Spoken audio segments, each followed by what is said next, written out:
মই বৰ্তমান উপস্থিত আছোঁ শিৱসাগৰ দৰিকাপাৰ নাওজান গাঁও 10 নম্বৰ ৱাৰ্ডত আৰু 10 নম্বৰ ৱাৰ্ডত আপোনাৰ যি দেউলীয়া খাটৰ পানী যোগান আঁচনি আছিলে সেই পানী যোগান আঁচনিৰ পৰা 1 বছৰ ধৰি পেলাই পানী যোগান ধৰি আছিলে কিন্তু তাৰ পাছত আপোনাৰ যি কমিটি আছে সেই কমিটিয়ে আপোনাৰ এই পাইপ যি সংযোগ হৈ আছে পাইপ বিচ্ছিন্ন কৰিলে আৰু তাৰপিছত এটা কেপ লগাই দিলে আৰু ইয়াৰ যি 150 ঘৰ পৰিয়াল আছে 150 ঘৰ পৰিয়ালে আপোনাৰ বৰ্তমান পানী বন্ধ কৰি দিছে আৰু এই যি দেউলীয়া খাট পানী যোগান আঁচনি আছে তাত প্ৰায় 300 ঘৰৰ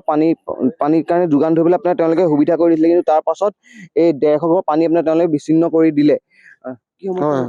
সমস্যা মানে আজি 5 দিন ধৰি আমাৰ সৰু সৰু কণমানি আৰু উইথ আপোনাৰ আমাৰ ইয়াত হোষ্টেলখন আছে হোষ্টেলখনৰ টেপ টিউবৱেল একোৱে নাই এই তেওঁলোকৰ এতিয়া বেছি সমস্যা তেওঁলোকৰ হৈছে হোষ্টেলখনৰ ল'ৰাখিনি আৰু তাতে আমাৰ গাঁৱৰ মানুহতো হৈছে ক'ৰবাত ইঘৰৰ পৰা টিউবৱেল মাৰি যেনে ফিল্টাৰটো নাই চবটো ভাঙিয়ে পেলালে তেওঁ য'ৰ পৰা তেনেকৈ চলাই আছে 5 দিন এইটো আপোনাৰ আমাৰ যি হেৰিয়াৰ কমিটি ছেক্ৰেটাৰী প্ৰেচিডেণ্ট আৰু তাৰ লগত যিজন চকীদাৰ তেওঁ নিজে আহি ইয়াত খান্দি পিনি কি হেৰিয়াত লৈ গৈ আমি যিহেতু ক'ব নোৱাৰোঁ তেওঁলোকে বুলি শুনিছোঁ তেওঁলোকে আহি পিনি দিনে পুৱাই লৈ ইয়াত কেপ মাৰি লৈ গুচি গ'ল বুলি কৈছে আপুনি ইয়াৰে হয় মই ইয়াৰে বাসিন্দাৰ হয় যে এই যিটো ইয়াত ভেল্ভ লগাইছিলে দেউলীয়া খাট নগৰমহল পঞ্চায়তৰ পৰা দৰিকাপাৰ নাওজান গাঁও 10 নং ৱাৰ্ডলৈ পানীটো তেওঁলোকে যোগান ধৰিছিলে হঠাৎ তেওঁলোকে এই যিটো যোগান ধৰিছিলে এই হঠাৎ এটা ইয়াত ভেল্ভ আছিলে এই ভেল্ভটো তেওঁলোকে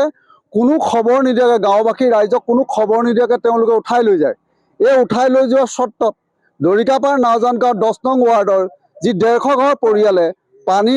যোগান আঁচনিৰ দ্বাৰা পানী খাই আছিলে এই পানীৰ যোগান আঁচনিৰ পৰা পানী নিদিয়াৰ বাবদ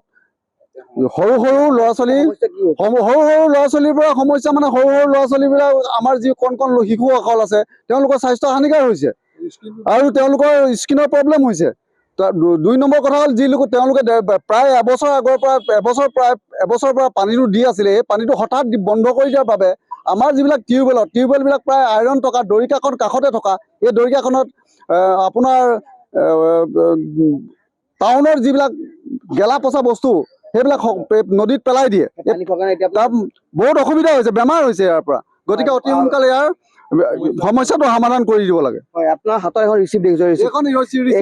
এখন হৈছে আপোনাৰ যি পানী যোগান আঁচনিৰ বাবে আপোনাৰ তেওঁলোকে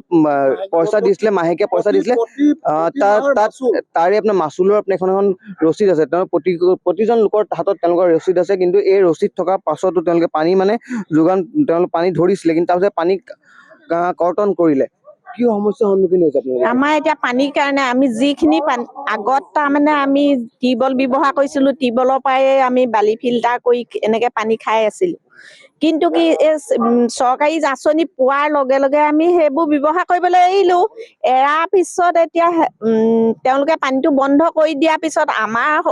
ল'ৰা ছোৱালীবোৰৰ ডায়েৰিয়া হৈছে কিছুমানৰ খজুলি হৈছে আকৌ আমাক খোৱাৰ কাৰণেও পানী আমাৰ প্ৰব্লেম হৈছে